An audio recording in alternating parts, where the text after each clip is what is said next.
Lahat ng nakatira sa kalyeng ito ay empleyado ng Del Monte Philippines. At lahat ng bahay dito tinitirhan ng mga empleyado. Pinapagamit ng libre at pati tubig at kuryente libre din. Kine-henerasyon ang mga nagtatrabaho sa kumpanyang ito. Ika nga, lola, nanay at pati apo. Lahat sila ay empleyado. Isipin mo yon. Hi, Mark! Hello! Wow! Hello! Hi po! Hi po, Lola! Hi po, Lola! Si Karen po, si Karen. At si Lola ay totoo, 101 years old na?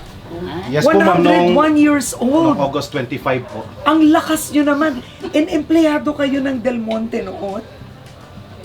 Anong trabaho ni Lola noon sa Del Monte? Sa Noon ni Lola. PELCHA, sa kanang cultural department. Sa cultural Wow! po. Oo. So from Lola to nanay to apo, Yes, ma'am. lahat kayo ay Del Monte. Yes po, ma'am. Kasi maganda yung Del Monte, ma'am. Maraming mga privilege na magamit namin. How does that feel? I mean, this company. Siyempre, masaya, ma'am, kasi it runs in the blood kasi yung lola ko nakapag-retire, yung nanay ko nakapag-retire, pati yung papa ko.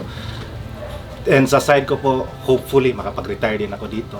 Sa anak ko, i-introduce ko din yung Del Monte sa kanya. Oo, bakit? Yung iba kasi gusto nila, ang anak nila mag-abroad, iba yung karera.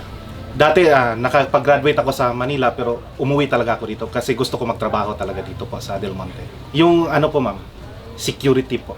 Yung ito, bahay, libre, kuryente, tubig, libre. Tsaka hospital, libre rin po. So, parang hindi mo makikita sa ibang company na yung mga benefits na binigay ng Del Monte po.